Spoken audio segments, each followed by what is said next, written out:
afternoon, folks. Good day. Welcome back to the homestead. Today we are going to buck up this beautiful red maple tree. This is a tree that we climbed, we cut down, and now we're going to turn it into outdoor boiler firewood. So stick around, guys, and enjoy.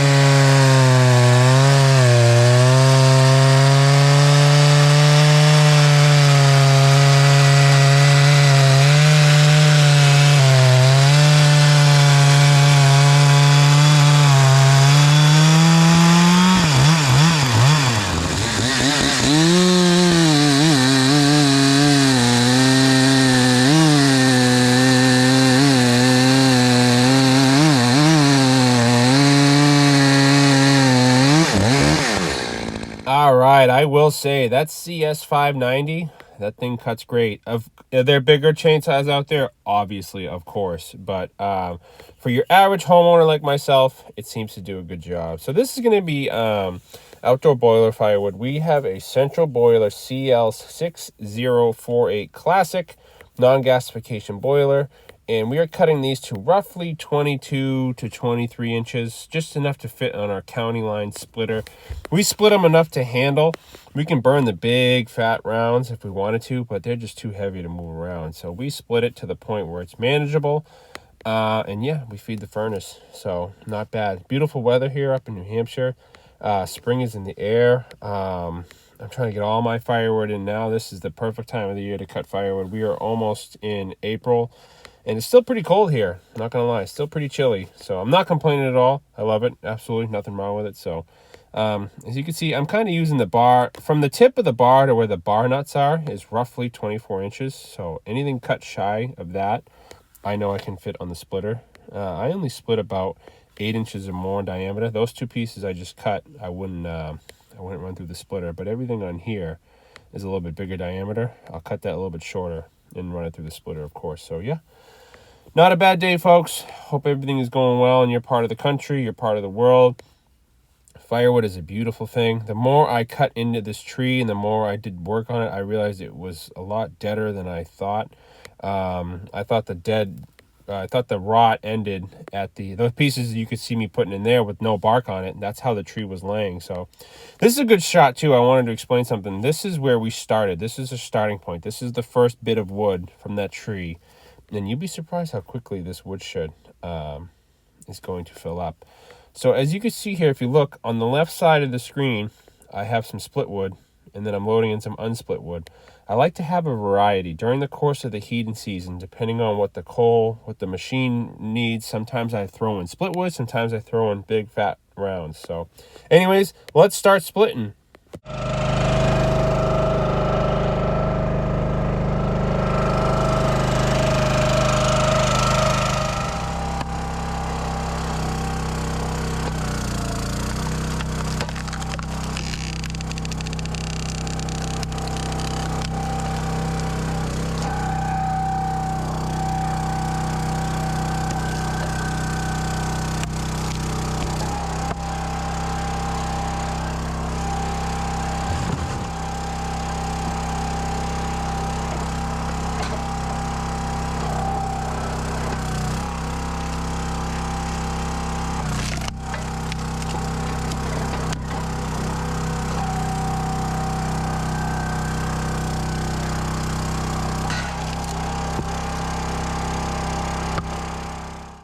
All right, so I'm going to put you guys on a time lapse here, but you can see here out of each of these rounds, I probably split them 4 ways.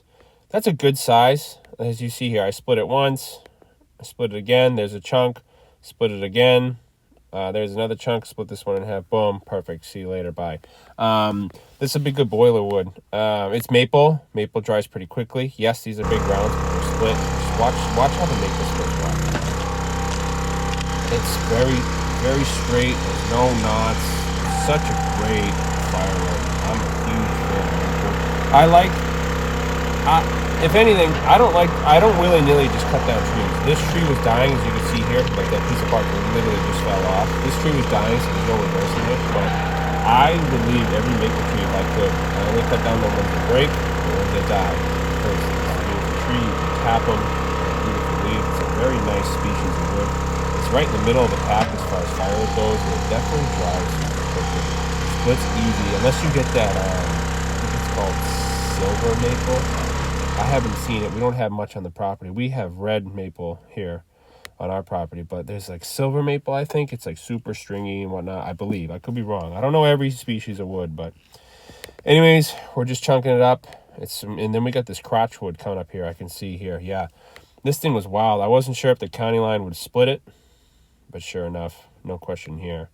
That 25-ton log splitter, it's not fancy. It's not the fastest, but for not splitting all my wood, it's a great wood splitter. If I had to split down everything to conventional, 16-inch firewood for like a stove, yeah, I would have upgraded by now. But for the amount of time I actually run the splitter, it's a great machine. It's probably the cheapest thing you can get on the market. So anyways, let's do, we did some splitting. Let's go back to running the saw.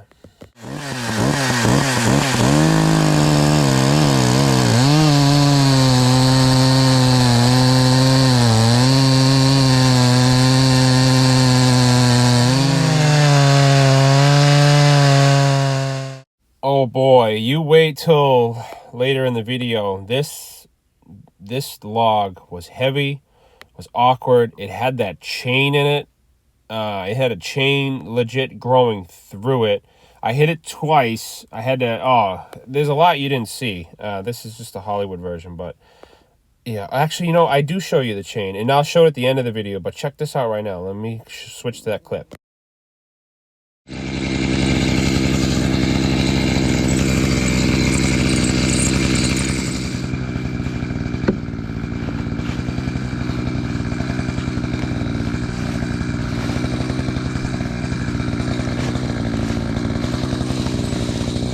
Baby.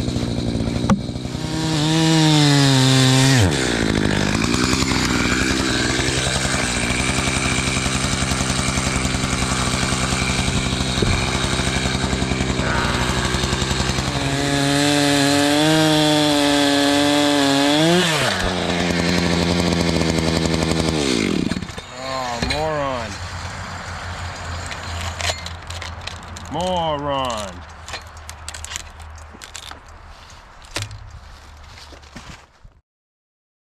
Yeah, so look at the size of these things. These things are absolutely massive. I think it was over 2 feet at the base. But again, it's maple, straight grain. It splits nice. This would have been a terrible saw log, and I'm going to explain why. There was a dang chain growing through it, and you'll see that. Maybe I showed it in the beginning. I don't know. But you got to watch to the end or skip to the end, whatever you want to do. But there was a legit chain growing through this tree. I gotta ask the homeowner if they had like a hammock or something. The homeowner's in her 90s, so maybe they hung a chain literally when she was a kid. I don't know, but there was a massive, many years growing around it. You'll see it later. It was a pain in the rear, but anyways, we're just about done. I think this is one of the last few pieces here for the splitter, and now we're gonna get the ye old chipper.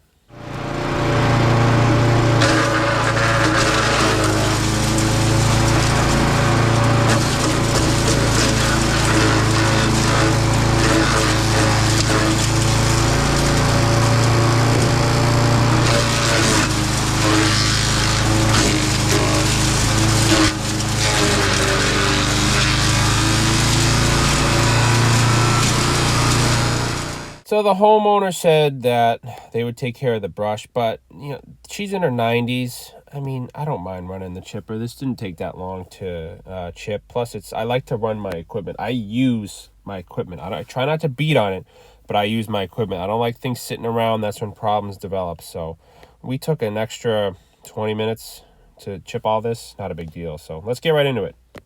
Well, that's pretty much it. That's just some oddball stuff that won't fit through the chipper. Got a nice little mound of wood chips. I wanted to show you guys this. Check this out. This is absolutely fascinating. So you see this chain goes in. This chain was obviously in the tree. I noticed it when I climbed it. Chain goes in, goes through, comes out. This was inside the tree. Inside the tree. And then you can see the chain goes back into the wood and comes out over here where they seem to have tied many years ago a smaller chain to it. Amazing though. Like that's something you hang from the ceiling. But I left it out here because I wanted to show the property owner here. You can see where I absolutely smoked my chainsaw bar. That's where I hit. I thought the chain was here, so I cut in over here because I thought I was safe. Had no idea that it went all the way up and through, but that's another story. But I just wanted to share that. Absolutely fascinating. Chain goes in. You can see it right here. You can see a link. Comes out, went through the whole tree, in and out. Absolutely fascinating. That chain must be 60 years old. All right, well, that's it, folks. That's all I got for you. Thanks for tuning in. Let me know what you think. Hope you enjoyed that video. That was a lot of work. It was fun to climb it. Pain in the butt, cutting it up, hitting chains and all that fun stuff, but needless to say, we had fun. So thanks for watching, guys. God bless. And like I always say, we will see you guys out in the woods.